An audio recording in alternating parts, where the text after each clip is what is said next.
Sí, le damos una introducción rápida a Ernesto Lucas. Ernesto es colega de Paraguay, es docente de la Universidad Nacional de Asunción.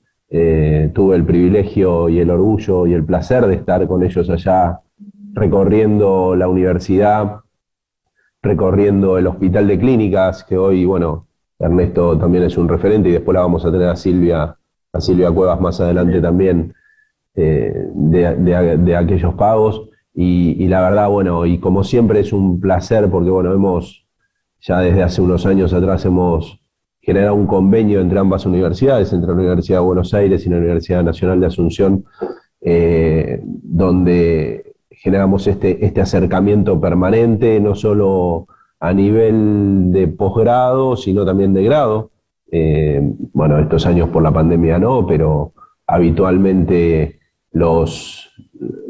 Ernesto y una gran delegación de Paraguay vienen a las jornadas de estudiantes que hoy se están desarrollando en la facultad. Momento, en ¿no? este momento. Por eso por ahí mucho están, público está dividido, está entre esto y las jornadas, ¿sí? Pero bueno, son asiduos concurrentes a las jornadas de estudiantes.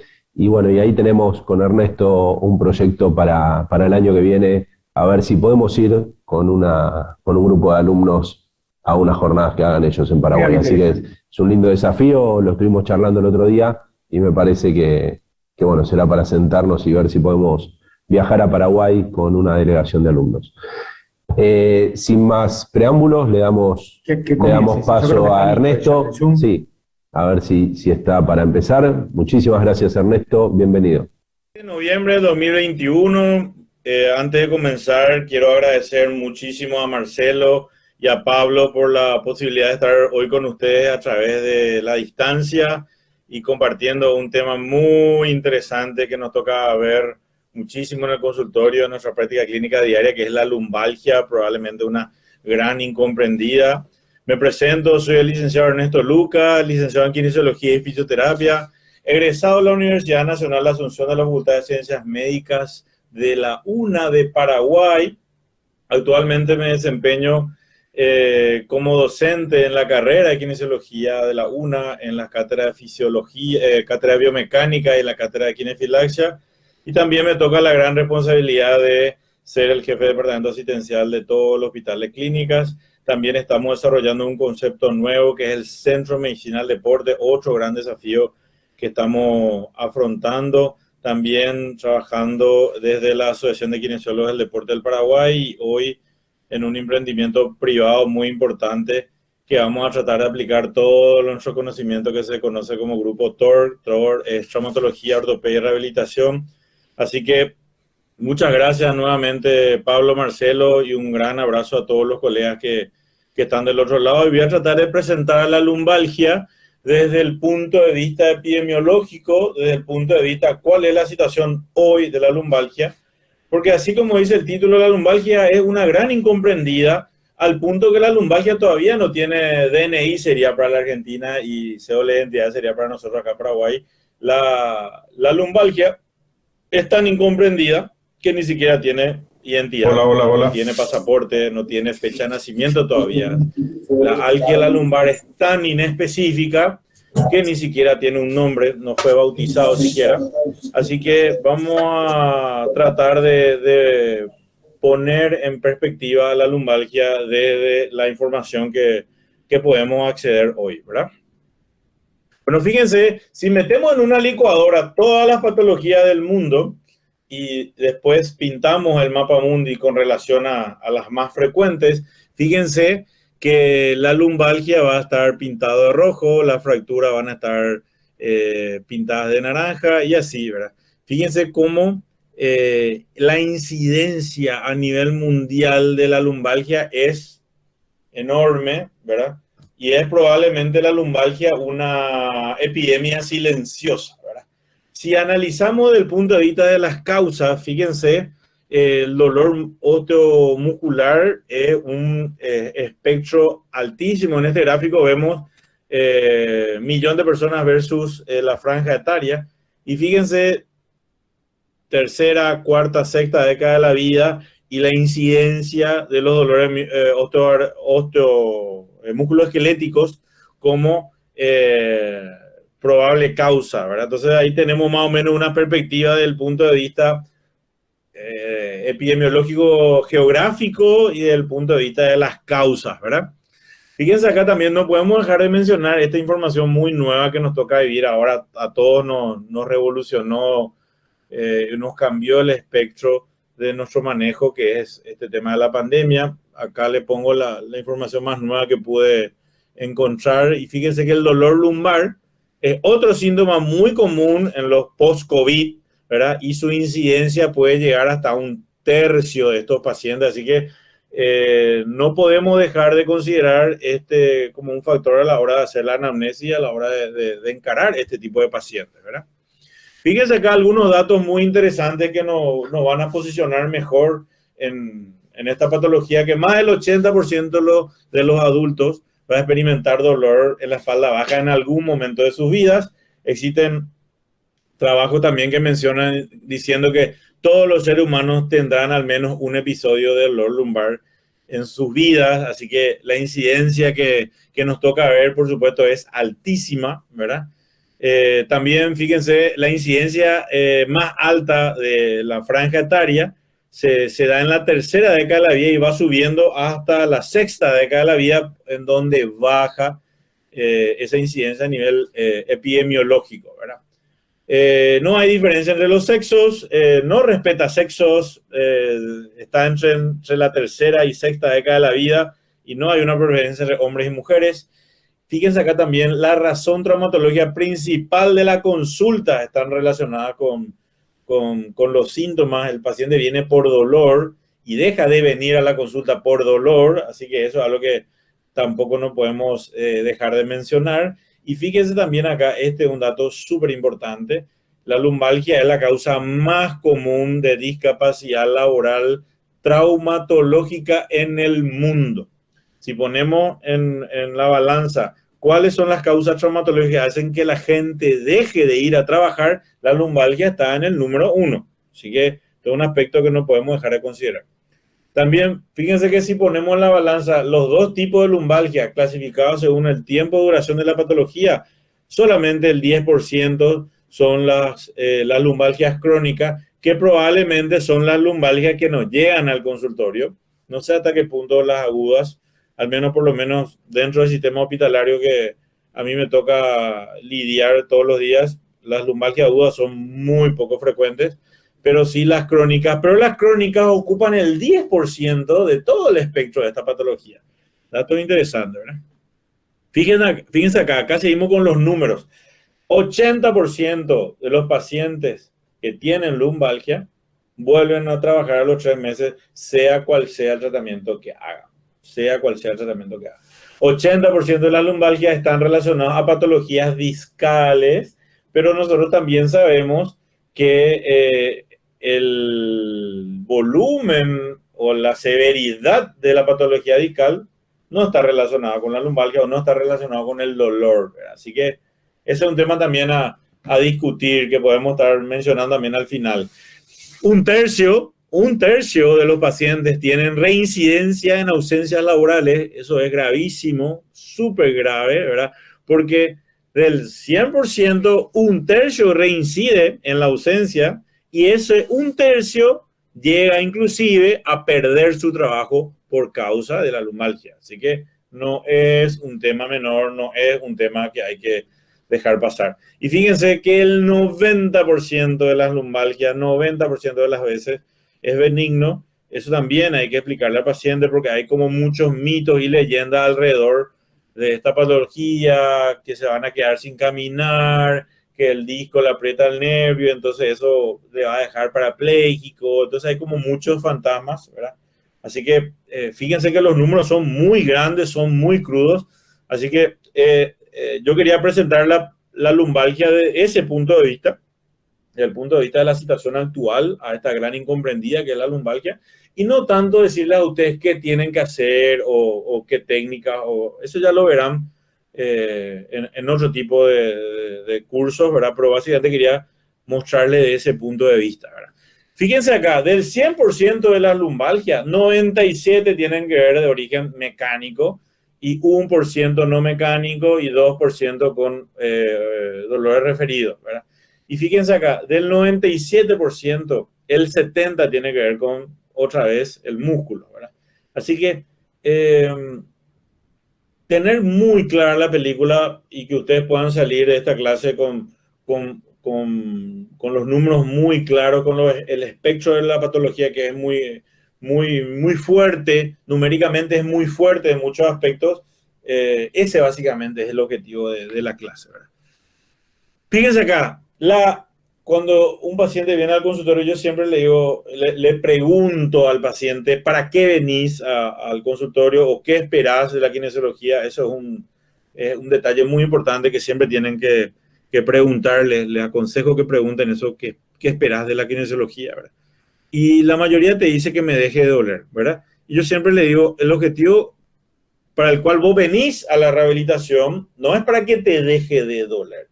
Es que vamos a hacer todo un esquema de trabajo para que no te vuelva a doler. Acá el objetivo no es calmar el dolor de hoy. El objetivo es que no vuelva a ese dolor porque los números son muy grandes. Fíjense, al año el 50% vuelve a doler, a los 2 años el 60% de probabilidad de que vuelva, a los 5 años 70%.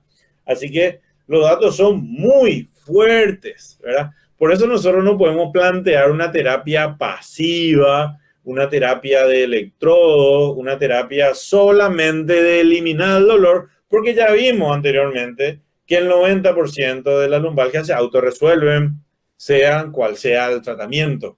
Pero fíjense acá, vean los números, la posibilidad de reincidencia es altísima.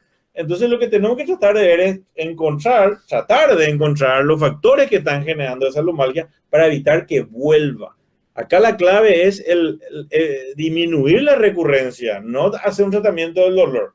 Entonces eso es algo que me parece terriblemente importante que podamos tenerlo muy claro con esta incomprendida de la lumbalgia, ¿verdad? Fíjense acá el modelo actual que estamos manejando todo, por supuesto, es el modelo BPS. Ver al paciente, no a la patología, ver al paciente en 3 aspectos muy importantes: aspectos biológicos, aspectos psicológicos, aspectos sociales, y de estos 3 aspectos diferenciar en 2 factores: factores modificables y factores no modificables. Nosotros tenemos que ver de estas 3 pelotitas en qué porcentaje impactan estas pelotitas en la patología. Por ejemplo, la lumbalgia puede tener un origen social, porque resulta que la paciente trabaja en un entorno donde le obligan a estar parada y le obligan a estar en calzados con taco, ¿verdad? Entonces, ustedes pueden tener la mejor resonancia, pueden tener los mejores equipos, pueden ser los mejores kinesiólogos también, pero si no detectan que el origen de su patología es social, porque socialmente en su trabajo lo obligan a ciertas cosas, y hasta qué punto vamos a ser nosotros los agentes que le podamos resolver el problema, ¿verdad? O puede haber una cuestión psicológica también, por supuesto, que esté dando vuelta ahí, que sea la causante de este problema. Entonces lo biológico no es, ¿verdad? Entonces el modelo BPS nos da esa perspectiva que tenemos que tratar de ver a la persona en estos 3 aspectos y ir tratando de encontrar la causa y ver siempre al paciente y no a la patología. ¿Por qué pasa? Todo muy lindo el modelo BPS acá en el slide, ¿verdad? Pero probablemente en la vida real sea así, ¿verdad? Lo que para algunos será un factor menor, para otros será un factor mayor, ¿verdad? Hay pelotitas que son más grandes que otras para algunos pacientes, ¿verdad? Hay pacientes que tienen grandes alteraciones biológicas, grandes dismetrías, grandes asimetrías, grandes alteraciones rotacionales, pero no significan ningún tipo de dolor. O sea que la pelotita biológica para esa persona es chiquita, ¿verdad? Entonces lo que tenemos que tratar de ver es el universo de factores que pueden ser que están alterando y hacer un plan terapéutico. No para calmar el dolor, sí para evitar la recidiva, ¿verdad? Y ahí, como dice Mafalda, ¿verdad? Ojalá fuese tan fácil, ¿verdad? Ojalá fuese tan fácil como engordar.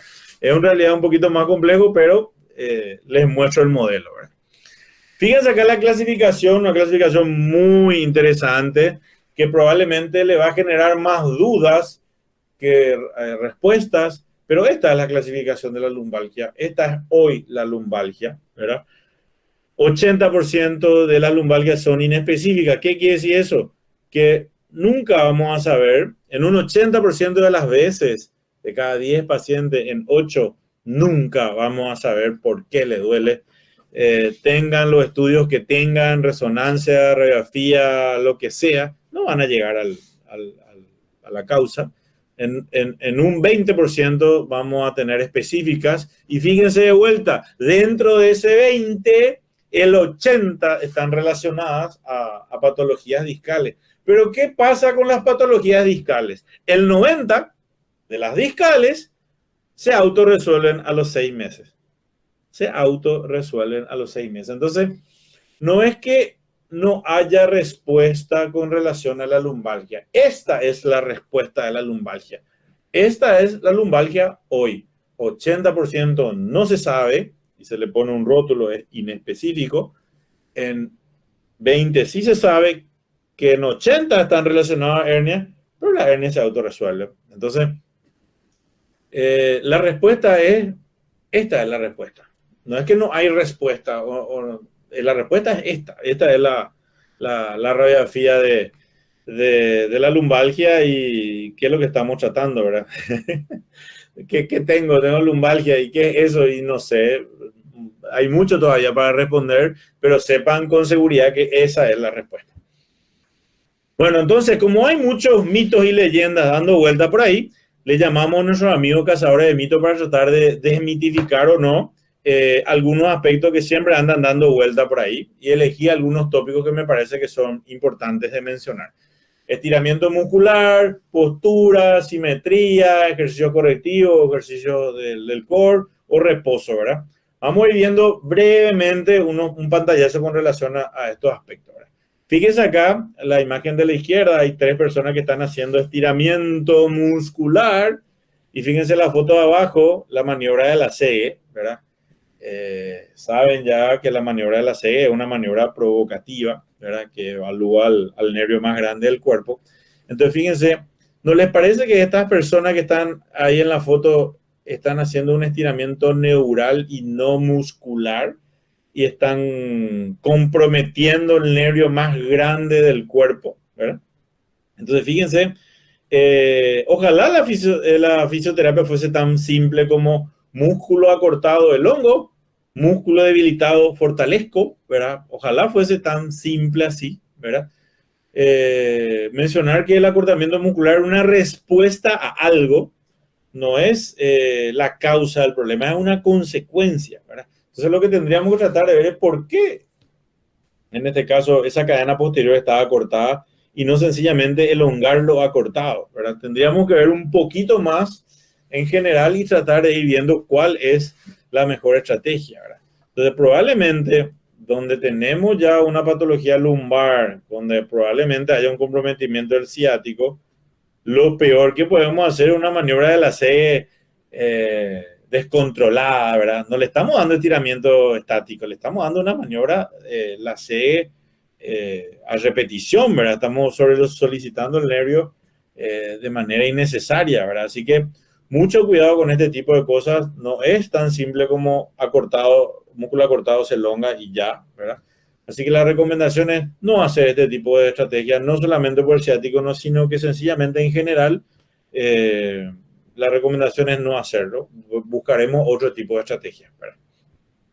Fíjense con el tema de la postura, ¿verdad? La habrá pasado 1000 veces eso que dice allá. Mira cómo está su hombro, su espalda, su pelvis, mira cómo pisa, ¿verdad? Y por muchos años nos enseñaron que existe una buena postura, y si vos no tenés la buena postura, entonces esa es la causa del dolor. Se hacía una relación unidireccional, ¿verdad? Buena postura, no dolor; mala postura, dolor. Pero la evidencia nos dice que no existe relación entre un tipo de postura y el tipo de dolor, ¿verdad? Entonces, la postura, ¿qué es? Sencillamente es la posición que ocupa el cuerpo en el espacio, nada más, ¿verdad? Puede haber una muy mala postura, entre comillas, y cero dolor, y viceversa, pacientes normoejes con mucho dolor. Así que comencemos un poquito a respetar las individualidades, y eso incluye las curvas de la columna. Entonces nosotros no tenemos que pretender normalizarle al paciente según lo que dice el libro. Lo que nosotros deberíamos pretender es funcionalizar esas curvas. Primero respetar su curva y después normalizarlas desde el punto de vista funcional, no normalizando desde el punto de vista estructural, ¿verdad? Entonces, la postura con el dolor o la postura con la lumbalgia en este caso no tiene nada que ver. O sea que podemos confirmar que este mito no es cierto, ¿verdad? Fíjense acá la simetría, ¿verdad? Está desviado a un lado la espina ilíaca, tiene una pierna más corta que la otra, eso es terrible. Mucho cuidado cuando hablan con los pacientes con relación a este tipo de cosas, o están mirando la radiografía así muy finamente, o una escanometría y hablando en milímetros y tratando de justificar que esos milímetros son el problema, ¿verdad? Al paciente le altera mucho el tema de la dismetría. Entonces yo le pregunto, señor, ¿usted cuántos años tiene? Y qué sé yo, 38 años. Bueno, ya hace 38 años tiene la dismetría y ahora le duele, o sea que claramente la dismetría no es el problema. Entonces voy buscando estrategias como para hacerle entender que lo que nosotros buscamos es la funcionalidad de esa curva, no normalizarla según un libro, ¿verdad? Y siempre hacemos esa salvedad, ¿verdad? Para manejar ese aspecto de que realmente la simetría no es un aspecto a considerar desde el punto de vista como objetivo, ¿verdad? Y hay muchísimos ejemplos, ahí encontré un par de ejemplos. Este señor Lamarck Graham, que fue el primer ser humano en levantar 5 veces su cuerpo, tenía una asimetría, una escoliosis marcadísima. Y esta chica, Jessica Ashwood, que participó 2 veces en la Olimpiada con una alteración terrible de la curva. Entonces, estos son algunos de los muchos ejemplos de que, a pesar de que hay una alteración importante de la estructura, esa estructura puede tener, a través de la adaptación, una funcionalidad sin ningún tipo de dolor, ¿verdad? Así que descartamos también el tema de la simetría como causa, ¿verdad? Un mito. El tema de los ejercicios de core, por mucho tiempo se insistió con el tema del transverso, el timing con relación a la activación, ¿verdad? Y no está mal, ¿verdad? No está mal, pero fíjense que hacer específicamente ejercicio de activación del core y hacer específicamente cualquier tipo de ejercicio genera el mismo tipo de estabilización o el mismo tipo de activación del transverso, ¿verdad? Entonces, entre hacer solamente ejercicio estático y solamente ejercicio analítico del transverso o del core versus caminar, andar en bici o cualquier tipo de actividad, el core se activa de la misma manera. De hecho, la recomendación actual es activar el core, pero no de forma pasiva, no de forma estática. No digo que esté mal hacer una plancha, ¿verdad? Podría ser como una manera inicial de reeducar o de direccionar la activación de esos músculos, pero es mucho mejor hacerlo de forma dinámica, ¿verdad? Entonces, quedarse ahí en hacer plancha, frontal, lateral, esto con lo otro, va a generar una activación de forma como exclusiva a nivel del core, pero podemos hacer eso más un tratamiento dinámico a través de otro tipo de estrategias que son mucho más efectivas. O sea, no es que no hay que hacer ejercicio del core, sino que es preferible hacer ejercicio en general, porque van a ser mucho más abarcativos que hacerlo de forma analítica y forma pasiva, de forma muy estática, ¿verdad? Así que descartamos también el core como ejercicio aislado, ¿verdad? Incluyámoslo dentro de un espectro más global, sería el comentario, ¿verdad? Los ejercicios correctivos, ¿verdad? Tu curva está así, entonces yo hago más así que así, entonces voy corrigiendo, ¿verdad? Entonces sepan que no hay ejercicios correctivos como tal, ¿verdad? Lo que nosotros realmente no pretendemos corregir la curva, lo que nosotros pretendemos es darle vida a esa curva, darle funcionalidad a esa curva dentro de sus limitaciones. Respetamos su individualidad, respetamos sus alteraciones y dentro de esa lógica le damos funcionalidad. Entonces, no hay ejercicio bueno o malo, lo que hay es ejercicio, lo que hay es carga, ¿verdad? El cuerpo no reconoce ejercicio excéntrico, concéntrico, 10 series, 20 series. El cuerpo no reconoce eso, lo que el ejercicio reconoce son cargas, ¿verdad?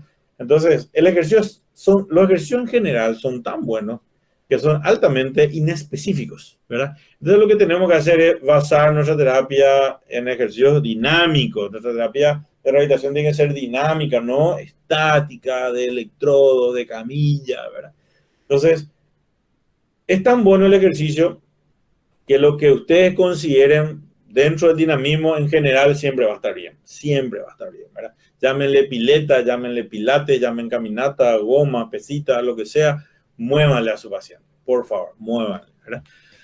Entonces, el ejercicio correctivo como tal, ¿verdad?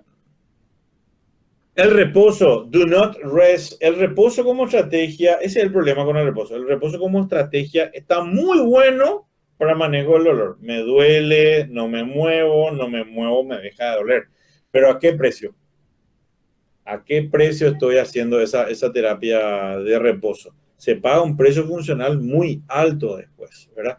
Entonces, lo que tenemos que buscar es el nivel de actividad que nos permita avanzar sin dolor, without pain. Lo que no tenemos que recetar nosotros, los kinesiólogos expertos del movimiento, no tenemos que recetar reposo como estrategia terapéutica.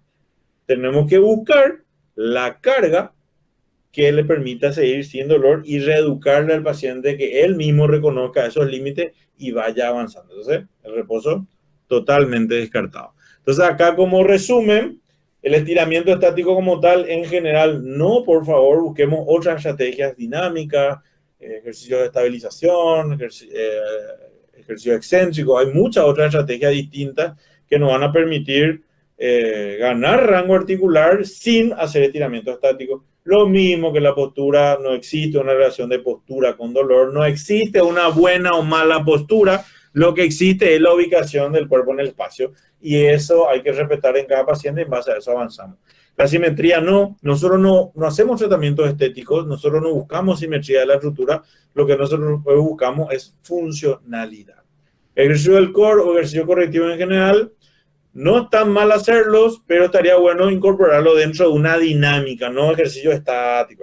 Y el reposo no, por favor, ¿verdad? Reposo, kinesiólogos recetan reposo o haciendo tratamientos en camilla o haciendo tratamiento de reposo. Por favor, tratemos ya de ir rompiendo esos mitos, ¿verdad? Bueno, unos comentarios breves ya como para ir terminando, ¿verdad? El ejercicio terapéutico o su majestad el ejercicio terapéutico, como dice un amigo mío colombiano. El ejercicio terapéutico es efectivo en lumbalgias crónicas, eso tiene nivel de evidencia A, eso ya ni siquiera está en punto de discusión, la efectividad de esta estrategia es tan alta que ya podríamos discutir tipos de estrategias, tipos de ejercicio dinámico, pero no más estrategia dinámica, ¿verdad? Es recomendación A. ¿Qué nos dice esta recomendación A? Que los ejercicios terapéuticos disminuyen el dolor, disminuyen la capacidad y mejoran la capacidad de vida. Entonces, eso es algo que tenemos que enseñar al paciente. El paciente dice, me duele, no me muevo, y vos me decís que me mueva. ¿Cómo me voy a mover y siendo que las veces que me muevo me duele, ¿verdad? Entonces tenemos que entrar a cortar este círculo vicioso del dolor y la mejor forma de hacer eso es moviendo, ¿verdad? Disminuye la discapacidad laboral y mejora el retorno al trabajo. Y ahí les menciono los artículos que hablan sobre eso. Traté de ponerlo lo más nuevo que encontré. Otro comentario. Los ejercicios terapéuticos son altamente inespecíficos, lo que mencionamos recién. Los ejercicios supervisados a nivel individual son mucho más efectivos que los realizados de forma grupal. Por eso nosotros en el Hospital de Clínicas trabajamos dentro de lo que se conoce como el modelo 1-1. ¿Qué es 1-1? Un profesional, un paciente, una hora de trabajo mano a mano con el paciente y le planteamos una estrategia de rehabilitación de una semana, ¿verdad? Modelo 1-1. Si nosotros nos sentamos mano a mano con el paciente en una hora y le explicamos todo lo que tiene que hacer, es más que suficiente.